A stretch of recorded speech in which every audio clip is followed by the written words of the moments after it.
Bismillahirrahmanirrahim. Assalamualaikum warahmatullahi wabarakatuh. Alhamdulillah, salatu wassalamu ala rasulillah wa ala alihi wa man tabi'ahum bi ihsan ila yaumiddin. Allahumma inna nas'aluka ilman nafi'a wa rizqan thayyiba wa amalan mutaqabbala. Segala puji kita panjatkan pada Allah, salawat serta salam semoga tercurah pada Nabi besar, Nabi agung, Nabi kita Muhammad sallallahu alaihi wasallam. Pemirsa sekalian, jamaah rutin setiap pagi yang semoga Allah memberkahi dan merahmati kita semuanya dengan memanfaatkan waktu pagi yang penuh berkah ini. Mudah-mudahan kita dapat berkah ilmu dan kita akan melanjutkan kembali bahasan dari buku Mahasantri Kiat Belajar Bagi Orang Sibuk. Mudah-mudahan dengan mempelajari motivasi, adab, cara belajar, kemudian bagaimana juga bisa istiqomah semakin menguatkan kita dalam thalabul ilmi di zaman pandemi ini, di mana banyak yang futur, banyak yang kurang semangat, banyak yang ingin rebahan.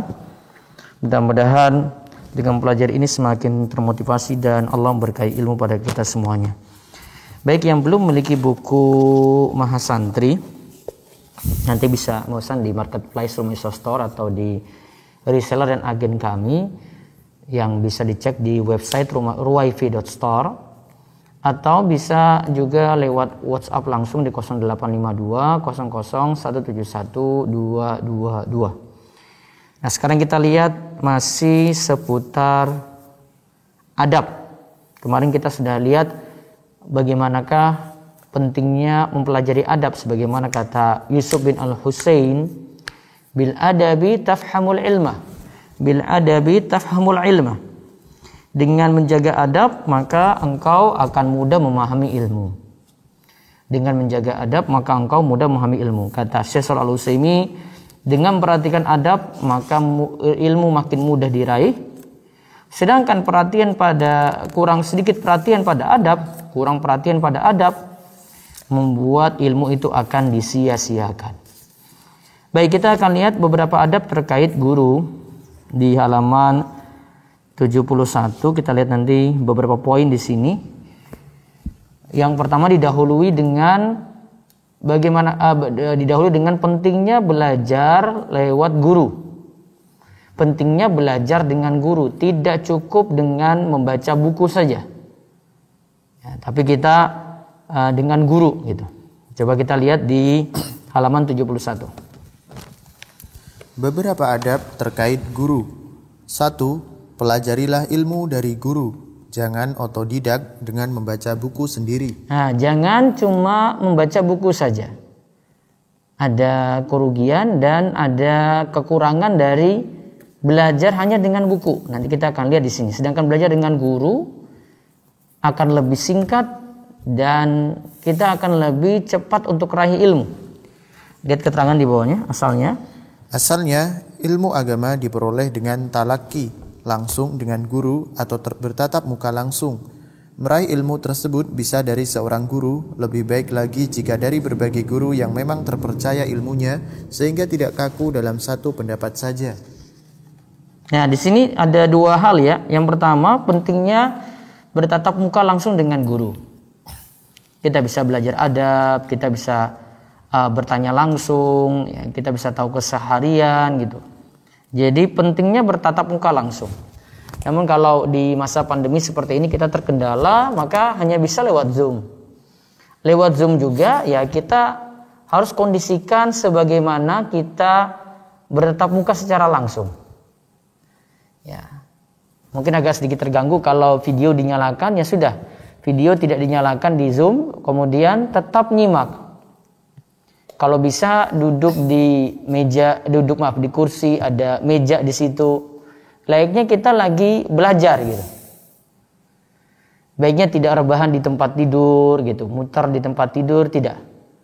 Ya, kondisi kita sebagaimana kita bertatap muka secara langsung, maka insya Allah akan dapat pahala yang sama di situ. Karena keadaan masa pandemi seperti ini. Juga walaupun di rumah misalnya tetap pakaian rapi, misalnya seperti ini batikan gitu ya. Ada pakaian-pakaian resmi yang dia pakai seperti layaknya dia itu mau ngaji. Nah, itu lebih pas ya dan nanti kita lebih meraih berkah ilmu. Ini seperti bertatap muka secara langsung kalau kita mau kondisikan. Terus yang kedua yang disebutkan di sini, bisa meraih ilmu itu dari seorang guru, jadi satu guru saja, atau bisa dari beberapa guru.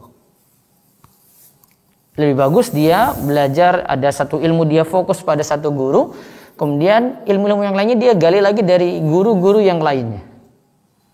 Mungkin guru akidah nanti pada Ustadz A, nanti masalah fikih nanti dengan Ustadz B, kemudian bahasa Arab dia dengan Ustadz C, gitu. Boleh. Itu semakin menambah wawasan dia. Di samping itu ada berbagai macam cara ilmu sampai ke dia atau ilmu sampai ke kita, ya. Itu akan membuat kita bertambah wawasan. Jadi tidak hanya satu guru saja, dan bertambah akhlak atau sopan santun juga, bertambah adab kita kepada orang lain gitu. Akhirnya bisa juga menghargai pendapat orang lain. Ini kalau belajar lewat banyak guru. Nah, sekarang apa manfaatnya belajar dari guru secara langsung? Ya, apa manfaatnya belajar dari guru secara langsung? Coba kita lihat di bawahnya. Ada faedah belajar dari guru secara langsung. Ini ada faedah belajar dari guru secara langsung. Yang pertama, lebih ringkas dalam meraih ilmu. Beda halnya jika ilmu diperoleh dari buku yang butuh penelaahan yang lama. Seorang guru bisa meringkas perselisihan ulama yang ada dan bisa mengambil pendapat yang lebih kuat. Dia bisa meringkas, lebih ringkas dalam meraih ilmu. Ilmu dia dapat tanpa menelaah banyak buku, tanpa melakukan penelaahan pada banyak buku. Guru itu biasanya pelajari pendapat yang lainnya, kemudian dia ringkas, ini pendapat yang paling kuat. Berarti lebih memudahkan bagi orang yang ingin belajar gitu. Dia tanpa melihat misalnya dalam masalah fikih, ya, tanpa melihat dalam masing-masing mazhab. Gurunya sudah kuatkan pendapatnya, atau gurunya ajarkan fokus pada satu mazhab saja. Itu lebih memudahkan lagi. Mungkin di negeri kita biasanya terbiasa dengan mazhab Syafi'i, guru tersebut mengajarkan dengan metode fikih mazhab Syafi'i. Kalau dengan panduan guru ini, ya maka lebih ringkas. Kita tidak perlu cari tahu istilah-istilah Syafi'i yang mungkin kita belum kenal. Nah, guru ini sudah memperkenalkan. Oh, ini maksudnya itu seperti ini. Oh, ini matannya maksudnya seperti ini. Oh, ucapan ulama ini maksudnya seperti ini. Oh, matan yang ada kosakata yang di sini kita sulit pahami, oh maksudnya seperti ini. Nah, terus yang kedua, lebih cepat memahami ilmu. Memang nyata belajar dari guru lebih cepat memahami dibanding dengan otodidak. Karena dalam membaca bisa jadi ada hal-hal atau istilah yang sulit dipahami, namun akan sangat terbantu ketika belajar kepada seorang guru. Lebih mudah paham, lebih cepat paham. Apalagi guru tersebut bisa memahamkan, ya, lebih cepat paham. Apalagi guru tersebut cepat memahamkan gitu, ya, mudah memahamkan pada kita. Dia pakai ibarah atau ungkapan yang mudah, pakai bahasa yang jelas, tidak bahasa yang rumit gitu. Istilah-istilah dia terjemahkan, misalnya kita makin mudah paham gitu. Jika kalau itu yang dikaji itu matan, misalnya dalam bahasa fikih, dia sudah pelajari syarah-syarah atau penjelasan yang lainnya, tinggal menjelaskan kepada kita. Atau misalnya ada suatu matan seperti ini ta'lim al-muta'allim, dari ulama sebutkan, kemudian dijelaskan. Nah, guru ini biasanya sudah meringkas dari penjelasan-penjelasan yang lainnya, atau dia punya pengalaman pernah punya perkataan serupa yang dia pelajari dari kitab-kitab yang lainnya, terus jelaskan ini gitu. Jadi lebih cepat memahami ilmu. Ya, lebih cepat memahami ilmu. Terus yang ketiga, ada hubungan antara murid dan guru, yaitu antara yang junior dalam mencari ilmu dan yang telah banyak makan garam alias makan asam garam, nanti ditambahkan itu ya, alias berpengalaman. Ada hubungan antara murid dan guru. Murid, ya, ada gurunya. Kalau itu terjadi dalam majelis, nah makin mudah untuk interaksi, ada tanya jawab, ada saling sapa gitu. Kemudian tanya kabar, mungkin si guru ini tahu keadaan muridnya bagaimana, keadaan keluarganya bagaimana gitu. Dan ini hubungan antara junior dengan senior yang sudah banyak makan asam garam gitu, yang berpengalaman. Ya, sehingga kita bisa raih manfaat di situ dengan hubungan ini. Berarti ringkasnya ada 3. Lebih ringkas dalam meraih ilmu, kemudian yang kedua lebih cepat memahami ilmu, yang ketiga ada hubungan antara murid dan guru. Nah, sekarang kita lihat di halaman 72, adab yang lainnya lagi adalah menghormati guru. Menghormati guru. Ya, silakan baca. Di antara adab pada guru adalah menghormatinya. Di antara bentuk menghormatinya adalah memanggilnya dengan panggilan yang santun, misal yang jadi adat atau kebiasaan di negeri kita, memanggil guru tersebut dengan sebutan Pak Guru atau Ustadz. Panggilan ini adalah bentuk panggilan santun pada guru kita. Nah, ini contoh dalam bentuk panggilan. Menghormatinya dalam bentuk panggilan. Ya, kalau ada guru, adabnya itu panggil dengan panggilan penghormatan. Misalnya kalau ini di sekolah Pak Guru gitu ya. Kalau itu guru ngaji Pak Ustadz gitu ya. Atau guru ngaji yang lainnya yang mungkin lebih senior Pak Kiai, Mbah Kiai gitu. Panggil dengan panggilan kesopanan. Jangan panggil dengan panggilan kayak teman gitu. Walaupun mungkin seumuran. Panggilan panggilan kayak di rumah gitu jangan. Ya, itu kurang menghargai ilmu di situ, kurang menghargai orang yang memiliki ilmu di situ. Misalnya dia panggil Mas atau Mas Bro gitu. Jangan seperti itu. Walaupun mungkin yang manggil lebih senior, lebih tua daripada yang punya ilmu tadi, tapi yang guru ini punya kelebihan dalam hal ilmu agama gitu. Maka jangan panggil dengan Mas. Ya. Walaupun itu tidak salah dalam sisi panggilan gitu. Tapi untuk memuliakan seorang guru, panggil dengan panggilan gelaran gitu. Gelarnya apa? Oh Pak Guru, oh Pak Ustadz, oh Pak Kiai gitu ya. Seakan-akan kalau kita cuma panggil Pak saja mungkin kurang pas juga gitu. Ya. Misalnya ini namanya Ustadz Ahmad gitu. Kita panggil Pak Ahmad aja. Harus kita hargai juga. Oh dia bukan hanya seorang warga gitu, tapi dia juga seorang guru agama sehingga dipanggil dengan tambahan ustadz di situ. Hal di atas adalah pengalaman dari hadis dari Abdullah bin Amr bin Al-As radhiyallahu anhuma. Ia berkata bahwa Rasulullah sallallahu alaihi wasallam bersabda, "Laisa minna man lam yarham shaghirana wa yuwaqqir kabirana." Tidak termasuk golongan kami siapa yang tidak menyayangi yang kecil di antara kita dan tidak menghormati yang lebih tua di antara kita. Taib. Tidak termasuk golongan kami siapa yang tidak menyayangi yang kecil di antara kita. Ya, yang kecil itu disayangi ya. Dan tidak menghormati yang lebih tua di antara kita. Yang lebih tua ya.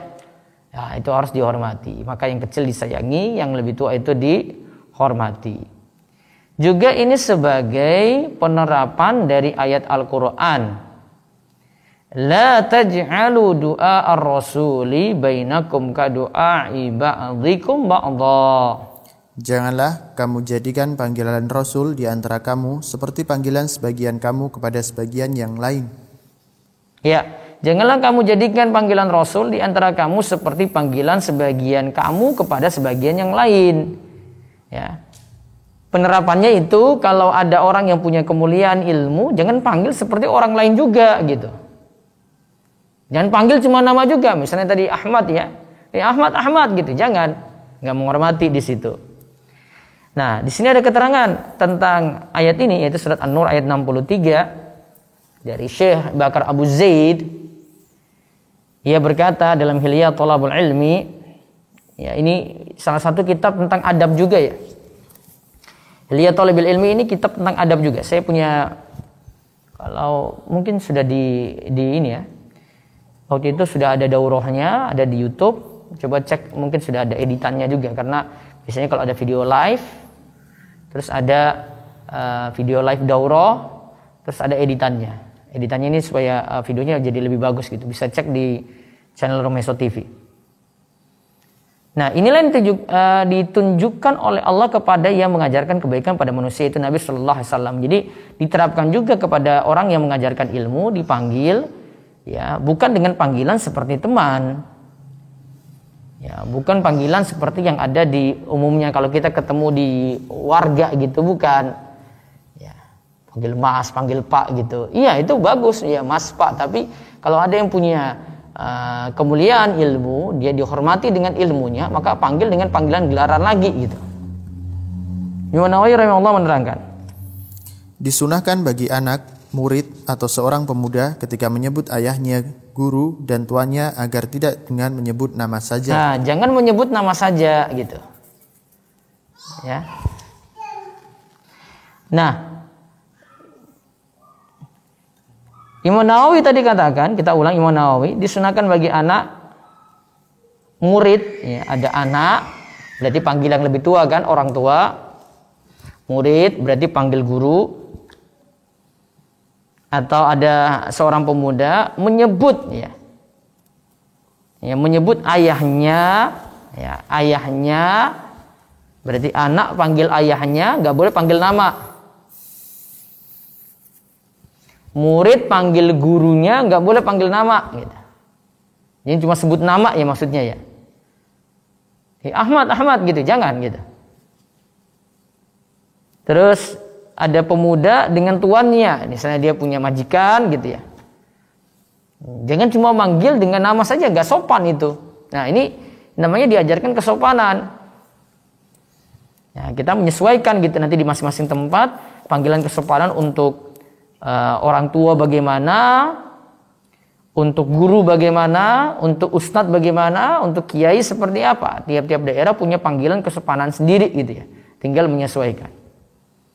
Terus diriwayatkan dari kitab Ibnu As-Sunni. Diriwayatkan dari kitab Ibnu As-Sunni dari Abu Hurairah, Nabi SAW bersabda, jangan jalan di depannya, jangan membantahnya, jangan duduk sebelum ia duduk, jangan memanggilnya cuma dengan namanya saja. Yang dimaksud jangan membantah adalah membantah orang tua ketika orang tua mengingatkan keras atau mengajarkan adab kepada kita. Nah, di sini sebutkan dari Abu Hurairah, Nabi SAW bersabda, tapi ini riwayatnya perlu dicek lagi, ya. Ini cuma kutipan dari kitab As-Sunni. Jangan jalan di depannya. Artinya ada yang lebih tua atau ada yang jadi guru gitu. Jangan jalan di depannya, jangan membantahnya. Jangan duduk sebelum ia duduk. Nah, terus yang kita bahas di sini, jangan memanggilnya dengan nama saja gitu. Ya, jangan memanggilnya dengan nama saja. Terus yang dimaksud jangan membantah adalah membantah orang tua. Nah, ini tadi ada kalimat jangan membantahnya, ya. Yang dimaksud jangan membantah adalah jangan membantah orang tua ketika orang tua mengingatkan keras atau mengajarkan adab kepada kita. Nah, itu jangan dibantah lagi gitu. Terus dari Abdullah bin Zahar. Dari Abdullah bin Zahar, ia berkata, termasuk durhaka kepada orang tua adalah engkau memanggil orang tua dengan namanya saja dan engkau berjalan di depannya. Baik, ini dalam Al-Majmu', ya, disebutkan dalam Al-Majmu', termasuk durhaka kepada orang tua, engkau panggil orang tua dengan panggilan namanya saja. Nah, ini termasuk durhaka bahkan. Terus Syekh Bakar Abu Zaid Syekh Bakar Abu Zaid dalam kitab Hilyah Talib al-Ilmi, jangan memanggil guru dengan nama atau lakopnya saja, seperti jika engkau berkata, wahai Syekh Fulan, baiknya panggilah dengan wahai Syekhu atau Syekhuna atau Syekh kami. Baiknya tidak sebut namanya, ini lebih beradab. Jangan pula memanggilnya dengan kamu atau anta. Jangan pula memanggil guru tersebut dari kejauhan kecuali kalau darurat. Ya, kalau di sini dimaksud bahkan tidak sesebut nama, langsung gelarnya saja, misalnya Syekh. Jadi Syekhi atau Syekhuna, Syekhku atau Syekh kami gitu, ya. Baiknya tidak sebut nama di sini. Ini lebih beradab katanya. Jadi langsung panggil dengan panggilan gelaran tadi. Jangan pula memanggilnya dengan kamu atau anta gitu. Nah, ini kurang sopan juga. Jangan pula manggil guru tersebut dari kejauhan gitu, panggil keras-keras ya, kecuali kalau darurat. Ya, kecuali kalau darurat. Terus namun jika ingin mengabarkan kalau gurunya berkata seperti ini dan seperti itu, maka boleh menyebut namanya. Misal guruku Syekh Soleh berkata demikian. Ketika itu menyebut namanya karena bukan dalam keadaan memanggilnya, namun cuma pengabaran suatu berita saja. Nah, beda kalau pengabaran ya. Kalau pengabaran, misalnya saya lagi dengar perkataan seorang guru, terus saya sebut namanya sekalian gitu. Maka saya bilang, Syekh Soleh. Syekh Soleh Al-Fauzan itu berkata begini. Saya dengar langsung, kemudian saya sebut perkataan tersebut. Nah, itu boleh. Tapi kalau yang tadi itu kita panggil lagi. Kalau panggil, tidak usah sebut nama. Langsung saya panggilan gelarnya atau lakopnya. Yaitu Syekh, Syekhi atau Syekhuna atau guru. Ya, misalnya panggilan kita Ustadz gitu. Ustadku atau Ustadzi atau Ustadzuna gitu. Panggilan dengan panggilan gelar saja, lakop saja. Tidak perlu dengan menyebut nama. Itu kalau panggil langsung. Namun kalau pengabaran lagi menceritakan, oh ini guru saya si ini mengatakan seperti ini. Guru saya siapa gitu ya, jangan pakai si ya. Guru saya siapa, terus disebut namanya, lalu menyebutkan perkataannya. Nah, ini contoh menghormati dari sisi memanggil. Nah, itu. Walaupun nanti ada bentuk-bentuk penghormatan yang lainnya. Ya, bentuk-bentuk penghormatan yang lainnya. Kalau mau belajar adab-adab sih, nanti di kitab ini saya bahas setiap maghrib ya, Senin sampai Jumat. Nanti sore ada ini Ta'lim al-Muta'alim. Nanti juga akan mengulas tentang cara menghormati guru itu seperti apa. Terus yang berikutnya lagi, yang ketiga, mengingatkan guru. Mengingatkan guru ketika salah dengan cara yang santun. Mengingatkan guru ketika salah itu dengan cara yang santun. Ya, ini kalau lagi salah, sebagaimana kita menasehati yang lainnya, tapi ada adab, ada aturan. Itu kalau ini orang berilmu, ya itu guru kita ada cara untuk mengingatkan. Ya, kita lihat di bawahnya salah satu adab. Salah satu adab lagi di hadapan guru, jika tahu guru tersebut berbuat salah, tetaplah diingatkan. Namun tentu mesti memperhatikan adab. Yang jelas, kesalahan guru jika nampak mesti diluruskan dan itu bagian dari nasihat. Ya. Di sini sebut jika tahu guru tersebut berbuat salah tetap diingatkan, namun tetap ada adab. Ya, tetap memperhatikan adab. Kita lihat hadisnya dari Abu Ruqayyah Tamim bin Aus Ad-Dari radhiyallahu anhu, ia berkata bahwa Nabi sallallahu alaihi wasallam itu bersabda, "Ad-dinu an-nasiha." Qulna liman? Qal lillahi wa li kitabihi wa li rasulihi wa li a'immatil muslimina wa ammatihim. Agama adalah nasihat. Kami bertanya, untuk siapa? Beliau menjawab, bagi Allah, bagi kitabnya, bagi rasulnya, bagi pemimpin-pemimpin kaum muslimin serta bagi umat Islam umumnya. Ya, di sini disebut ad-dinu an-nasiha. Agama itu adalah nasihat. Nanti ada pengertian an-nasiha itu apa, nanti di perkataan Al-Khattabi dari Jamil Ulum wal Hikam akan disebutkan. Untuk siapa? Kami bertanya untuk siapa? Beliau menjawab, bagi Allah, bagi kitabnya, bagi rasulnya, bagi pemimpin-pemimpin kaum muslimin, serta bagi umat Islam umumnya.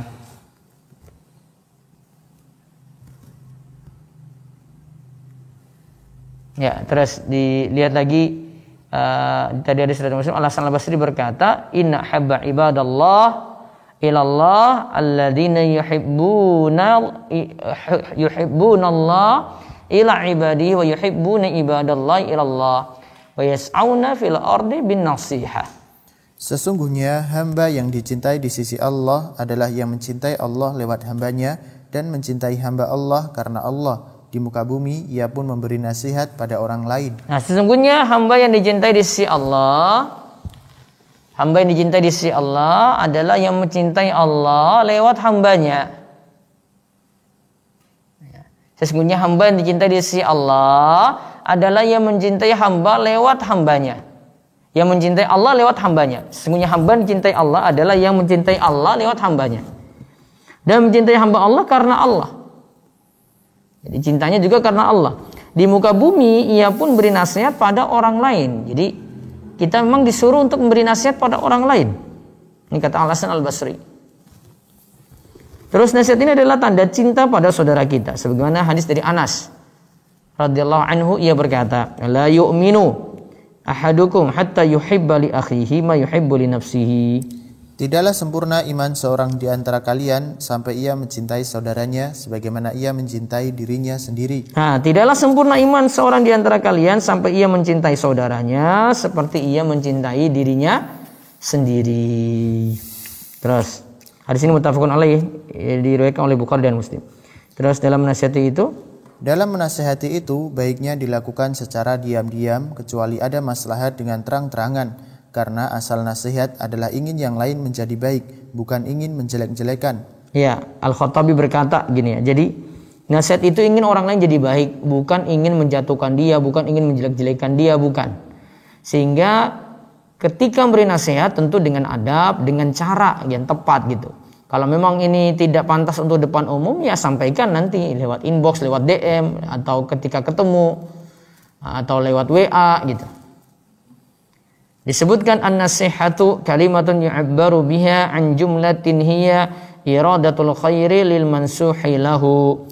Nasihat adalah kalimat ungkapan yang bermakna memberikan kebaikan kepada yang dinasihati. Ya, nasihat adalah kalimat ungkapan yang bermakna memberikan kebaikan kepada yang dinasihati. Ingat ya, memberikan kebaikan itu kata kuncinya, bisa digaris bawahi. Memberikan kebaikan kepada yang dinasihati.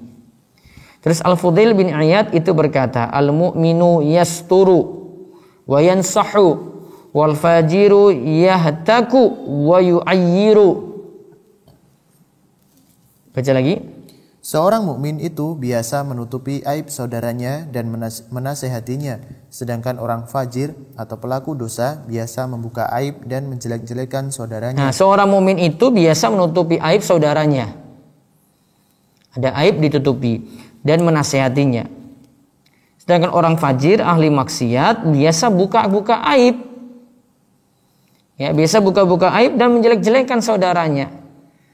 Ya, buka aib dan jelek-jelekan saudaranya. Hadis perkataan ini dari Al-Fudail bin Iyad disebutkan oleh Imam Ibnu Rajab dalam Jami'ul Ulum wal Hikam. Jadi kalau mau yang baik dalam nasihat, ya tutupi, beri nasihat baik-baik. Kalau kebiasaan ya pelaku dosa itu biasanya buka aib ya dan menjelek-jelekan saudaranya. Namun nanti ada satu kondisi kita mesti sebut nama gitu, tapi itu keadaan tertentu, bukan keadaan asal. Artinya bukan setiap kali mengungkap suatu yang jelek terus dibongkar sebut nama, bukan gitu. Karena kadang penyebutan nama tidak manfaat, tapi ini masalah perbuatan, karena bukan hanya dia saja, tapi yang lainnya seperti itu juga, sehingga yang lainnya kena kalau tidak menyebut nama di situ. Terus nasihat pada guru ini?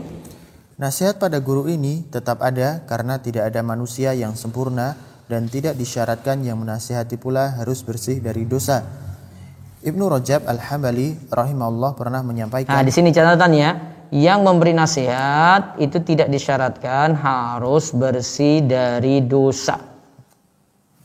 Yang memberi nasihat itu tidak disyaratkan harus bersih dari dosa. Fala budda lil insani minal amri bil ma'rufi wan nahyi 'anil munkari wal wa'dhi wat tadhkiri walau lam ya'iz illa ma'sumun minaz zilali lam ya'idhin nasa ba'da Rasulillah sallallahu alaihi wasallam ahadun li annahu la ismata li ahadin ba'dahu. Tetap bagi setiap orang untuk mengajak yang lain pada kebaikan dan melarang dari kemungkaran. Tetap ada saling menasihati dan saling mengingatkan. Seandainya yang mengingatkan hanyalah orang yang maksum, yang bersih dari dosa, tentu tidak ada lagi yang bisa memberi nasihat sepeninggal Nabi sallallahu alaihi wasallam, karena sepeninggal Nabi sallallahu alaihi wasallam tidak ada lagi yang maksum. Ya, sepeninggal Nabi sallallahu alaihi wasallam tidak ada lagi yang maksum, yang bersih dari kesalahan gitu. Pasti ada salahnya. Maka tidak disyaratkan untuk orang yang beri nasihat dia harus bersih dulu dari dosa-dosa gitu. atau bahasa bebas kita, tidak mesti yang beri nasihat orang-orang suci gitu. Orang-orang suci yang kesuciannya 100% bersih. Enggak seperti itu. Tetap ada saling menasihati, tetap ada saling mengingatkan. Ya. Tidak disyaratkan harus maksum. Kalau disyaratkan harus maksum, yang layak cuma Rasulullah Shallallahu Alaihi Wasallam saja dalam memberikan nasihat. Nah, di sini nanti kita akan lihat aturan-aturan nasihat. Lalu kita lihat lagi adab bermajelis, nanti hadir dalam majelis misalnya, dan adab-adab ketika bertanya. Jadi kesempatan berikutnya insya Allah kita bahas adab-adab bermajelis ilmu, ya, ketika kita berada di hadapan guru. Ya, nanti insya Allah pada kesempatan Selasa pagi adab-adab bermajelis ilmu. Masih lanjutan dari adab terhadap guru juga, tapi sih nanti adab-adab bertanya dan yang lainnya banyak disampaikan hingga mendoakan guru dan menyandarkan ilmu padanya. Baik, demikian.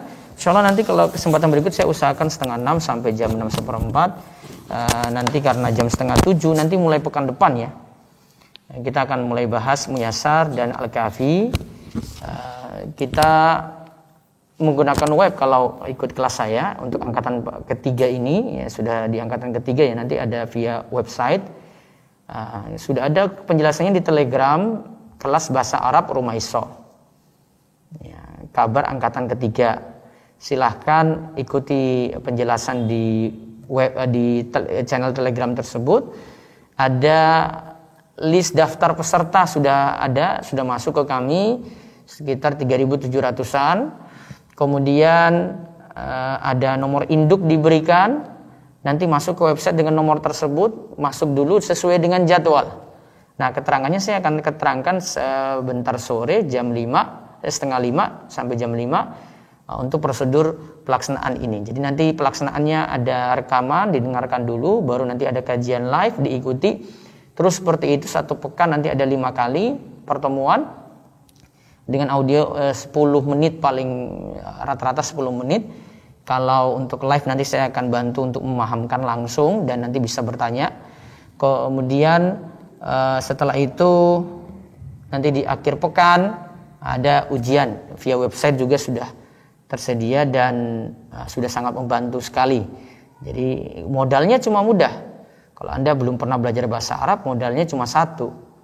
Ya, semangat disertai minta tolong pada Allah. Ya, banyak berdoa, luruskan niat, semangat gitu. Kuncinya kata semangat. Semangat ini tentu saja dari niat yang benar dan berusaha untuk komitmen dalam belajar. Wallahu alam bishawab. Baik, sebentar saya bacakan dulu lewat YouTube, ada pertanyaan yang nyambung dengan ini.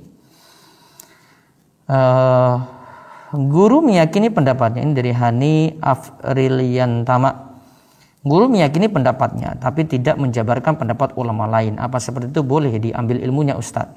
Khawatirnya penuntut ilmu menjadi kaku, padahal itu masih perselisihan ulama, ya, tentang masalah ini. Perselisihan ulama misalnya. Nah, tidak perlu juga ya, karena bukan hak seorang guru mesti menyampaikan semua pendapat gitu. Ada karena kita pandang keterbatasan guru tersebut. Kemudian yang kedua, itu bukan waktunya untuk menjelaskan perbedaan pendapat. Ya, kita bisa menyikapi seperti itu ya, karena ada guru yang misalnya saya dalam sesi tanya jawab seperti ini ya, ada pendapat yang lain gitu, tapi saya tidak perlu menyampaikan karena orang cuma butuh jawaban. Butuh jawaban, dia butuh praktek langsung gitu. Mungkin bisa husnuzon pada yang menyampaikan, guru kita yang menyampaikan seperti itu. Oh, saya mungkin tahu yang lainnya. Sudah diam aja gitu. Karena nggak mesti orang lain juga tahu pendapat yang lain gitu. Ada yang ingin tahu jawaban saja. Dia tanya satu masalah, ingin tahu jawaban, sudah cukup gitu.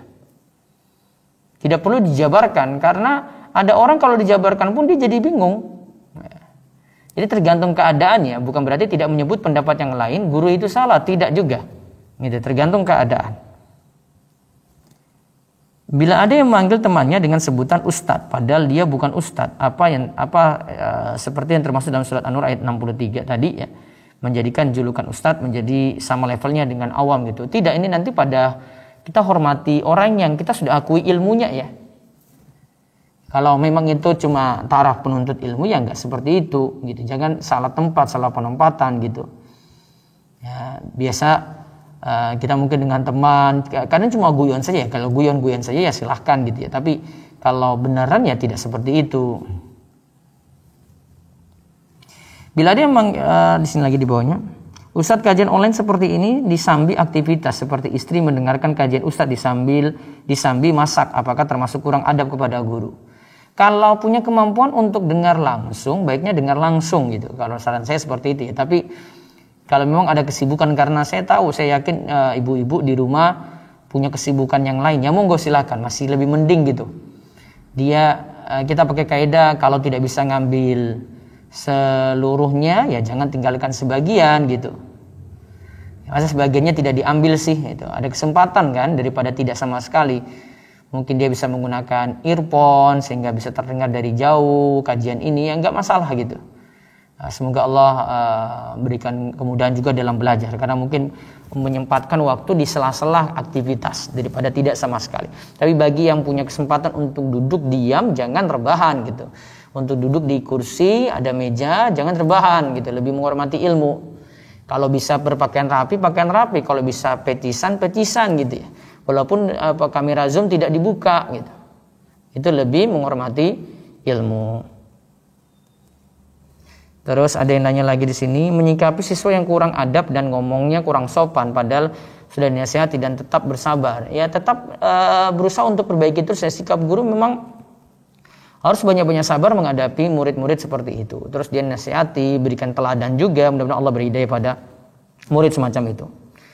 Ustaz, bagaimana cara mencari guru dengan sanad yang benar di pandemi saat ini, terbatas untuk interaksi kemanapun gitu. Ya kadang mencari guru itu lihat dari, kita penilaian orang awam lihat dari kemampuan guru tadi.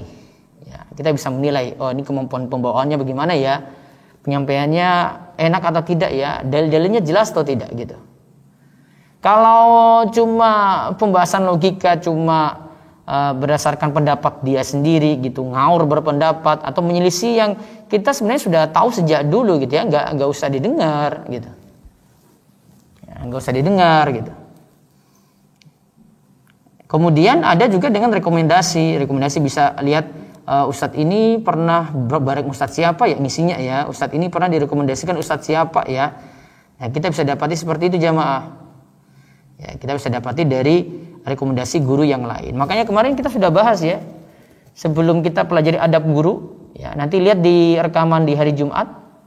Selain kita pelajari adab terhadap guru, juga kita pelajari kemarin untuk memilih guru dulu gitu. Yang istiqomah, yang manhajnya lurus, yang akhlaknya bagus gitu. Kita pilih seperti itu. Ya, wallahu a'lam. Baik, bisa baca lewat Zoom dulu, lewat chat silakan. Nah, Ustadz, sebelum Anda bacakan pertanyaan, ini ada yang tanya Ustadz,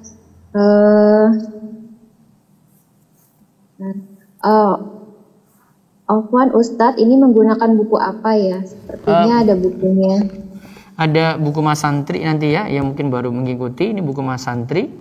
Ada di Marketplace, ada di Ruwaifi Store, di 0852 001712222, atau bisa cek juga di ruwaifi.store, itu ada daftar reseller dan agen kami.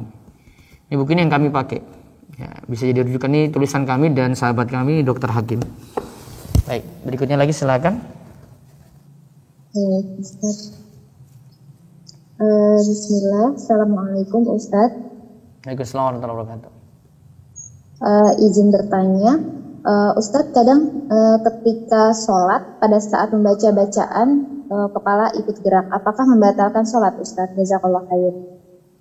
Kepala ikut gerak, makruh paling minimal ya. Namun gerakan yang masih boleh itu kalau satu tidak banyak, dua tidak berturut-turut, tiga dalam keadaan butuh. Itu syarat gerakan di luar gerakan sholat yang masih boleh. Wallahu a'lam.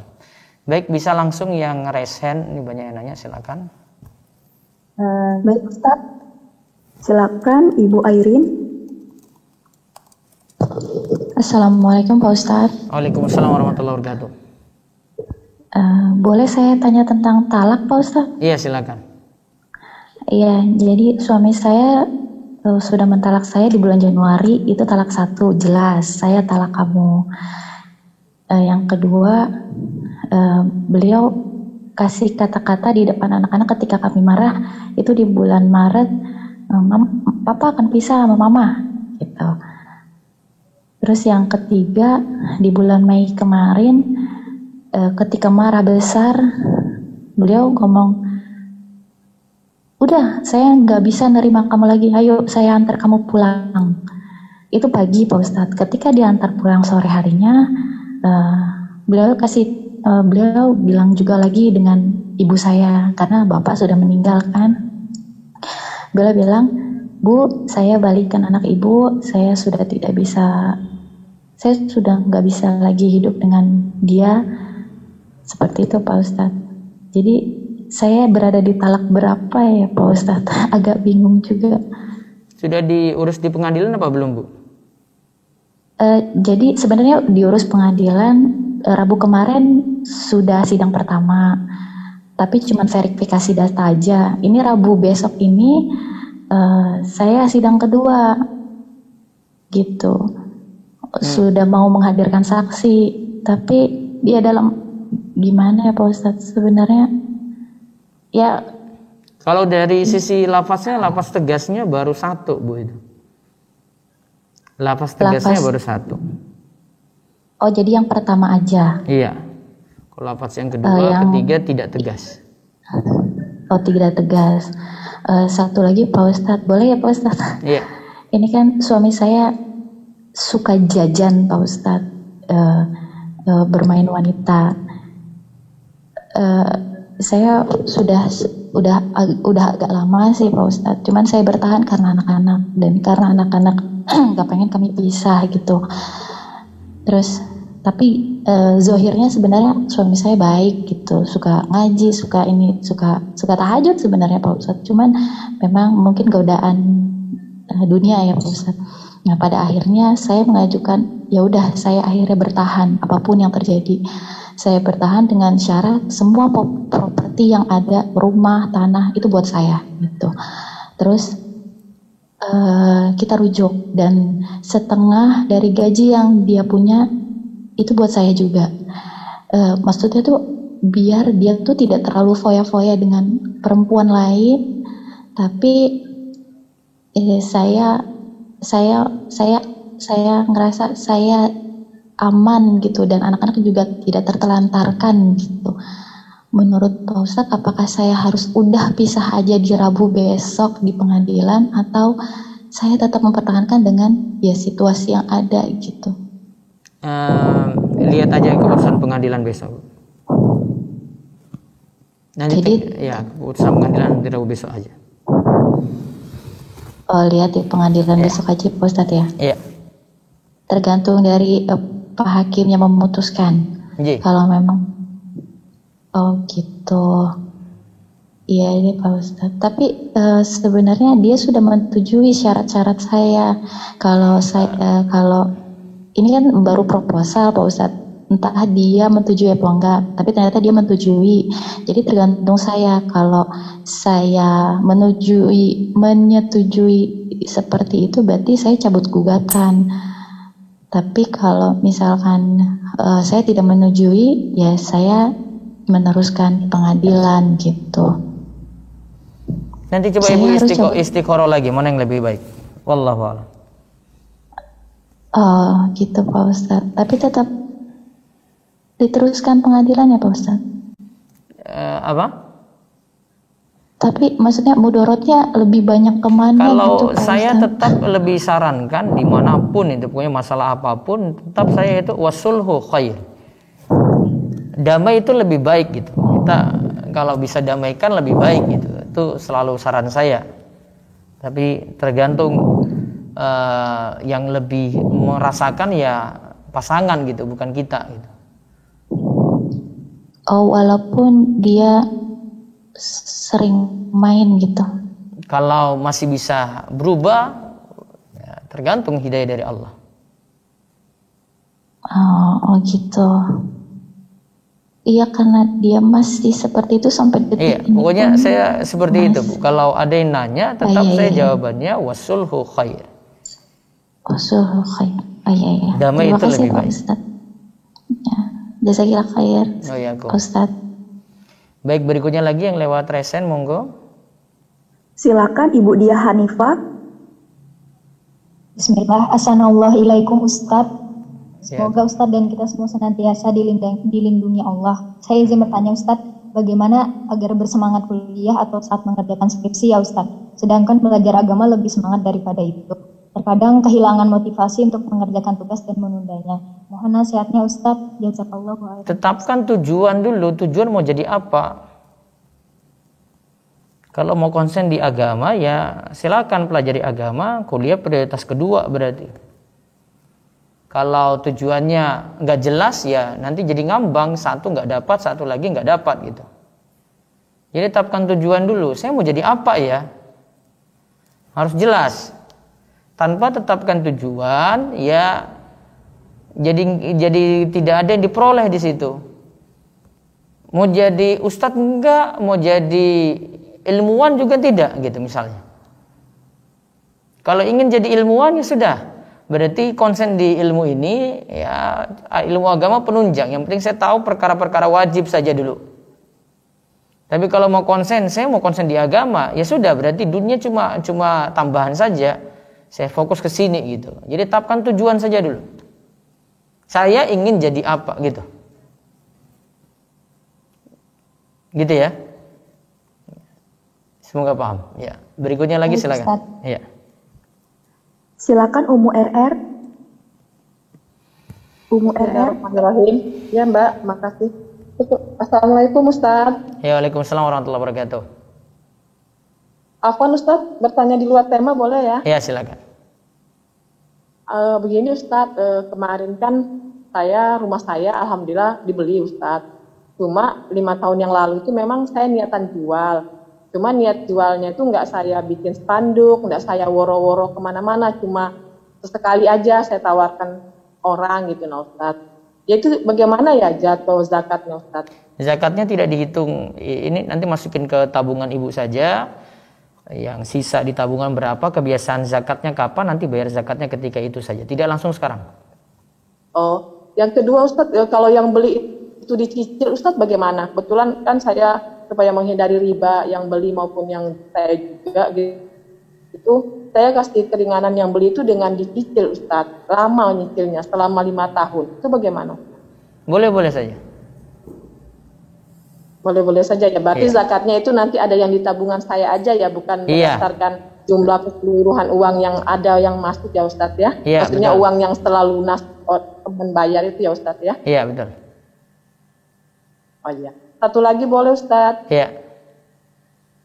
Gini Ustaz, alhamdulillah saya kan punya anak gadis yang usia 19 tahun, maksudnya kuliah di semester 3. Dan qadarullah ada beberapa hari yang lalu ada yang ngirimkan, ngajakin ta'aruf gitu Ustaz. Sudah ngirimkan CV-nya ke saya. Nah sudah saya baca-baca ya, menurut saya sih saya serp juga karena soleh ya anaknya.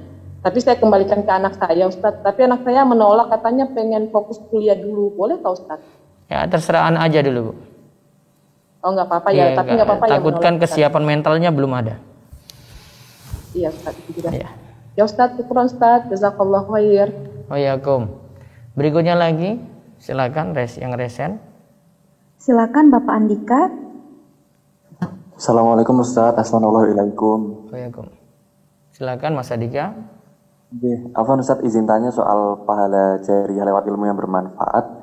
Semisal saya dikasih uang sama Eyang begitu, terus Eyang terserah saya yang pakai uangnya untuk apa, tapi saya niatkan itu untuk beli buku agama supaya jadi pahala jariah untuk Eyang gitu, bisa Ustaz? Bisa, nanti pahalanya ngalir. Oh, okay.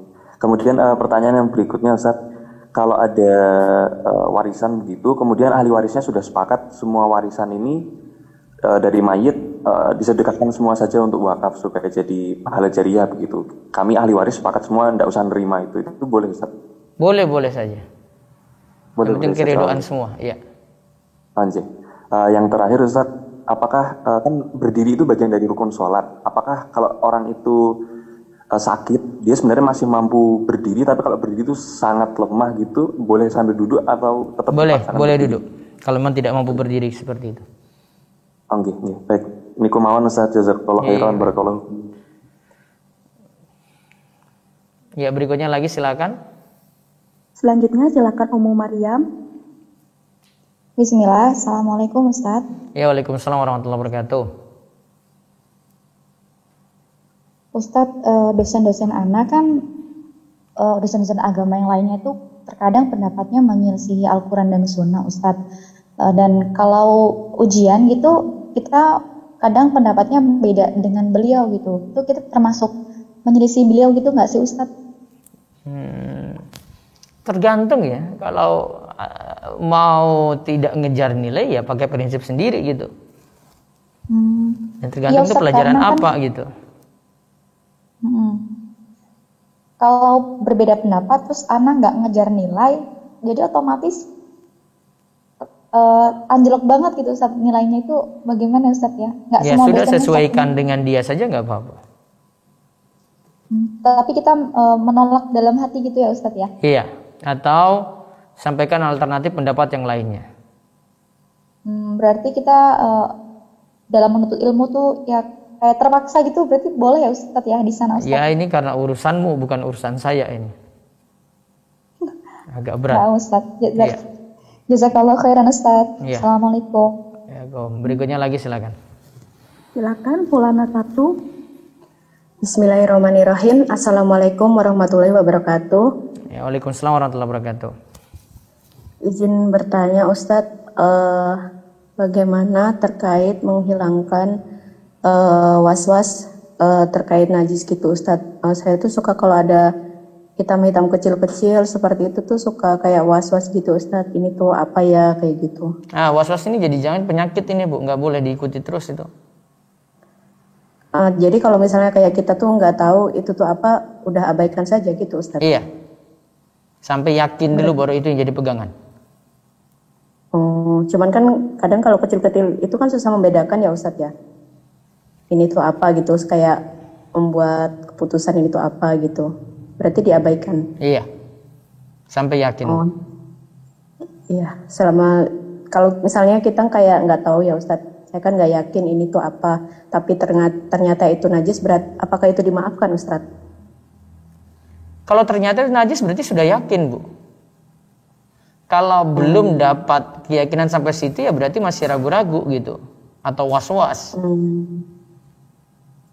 Bagaimana Ustadz? Kalau belum sampai derajat yakin ya berarti masih ragu-ragu atau was-was Bu. Oh iya, baik Ustadz. Ya.